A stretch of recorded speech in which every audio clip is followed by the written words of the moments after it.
மேற்கு தொடர்ச்சி மலைப்பகுதிகளில் பெய்து வரும் தொடர் மழை காரணமாக நெல்லை தாமிரபரணி ஆற்றில் வெள்ளம் ஏற்பட்டு குறுக்குத்துறை முருகன் கோவிலில் தண்ணீர் சூழ்ந்துள்ளது. இதனால் கோவிலிலிருந்து சுவாமி சிலைகள், உண்டியல்கள் வேறு இடத்திற்கு மாற்றம் செய்யப்பட்டுள்ளன. கூடுதல் விவரங்களோடு இணைகிறார் நமது செய்தியாளர் ராஜா. வணக்கம் ராஜா, விவரம். வணக்கம். திருநெல்வேலி மாவட்டம் மேற்கு தொடர்ச்சி மலைப்பகுதிகளில் தொடர்ந்து பெய்து வரும் கனமழையின் காரணமாக தாமிரபரணி ஆற்றில் நீர்வரத்து கடுமையாக அதிகரித்துள்ளது. இதன் விளைவாக நெல்லை மாநகர பகுதிகளை கடந்து செல்லும் தாமிரபரணி ஆறு இரு கரைகளும் தொட்டபடியே பெருக்கெடுத்து ஓடுகிறது. தாமிரபரணி ஆற்றின் துணை ஆறான கருணாநிதியில் இருந்து திறக்கப்படும் உபரி நீர் காற்றாற்று வெள்ளமாக தாமிரபரணியில் கலக்கி வருகிறது. கருணாநிதி அணையில் இருந்து வினாடிக்கு 12,500 கனஅடிக்கு மேற்பட்ட நீர் நெல்லை மாநகர பகுதி வழியாக தாமிரபரணி ஆற்றில் சென்று கொண்டிருக்கிறது. இதனால் ஆற்றின் நீர் மட்டம் தொடர்ந்து உயர்ந்து வருகிறது.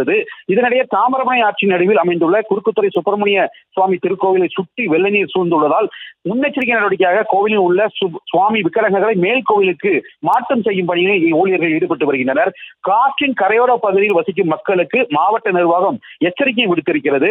தாழ்வான மற்றும் வெள்ள அபாயம் உள்ள பகுதியில் வசிப்பவர்கள் பாதுகாப்பு நிறுவனங்களுக்கு செல்ல தயாராகவும் இருக்குமாறு அறிவுறுத்தப்பட்டுள்ளது.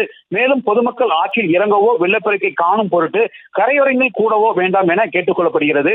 வெள்ள நிலைமை மாவட்ட நிர்வாகம் மற்றும் பொதுப்பணித்துறை அதிகாரிகள் தொடர்ந்து கண்காணித்து வருகின்றனர். மேலும் மேற்கு தொடர்ச்சி மலைப்பகுதியில் மழை தொடர்ந்ததால் தாமிரபரணி ஆற்றில் நீர்வரத்து மேலும் அதிகரிக்க வாய்ப்புள்ளதாக அதிகாரிகள் தெரிவித்திருக்கின்றனர்.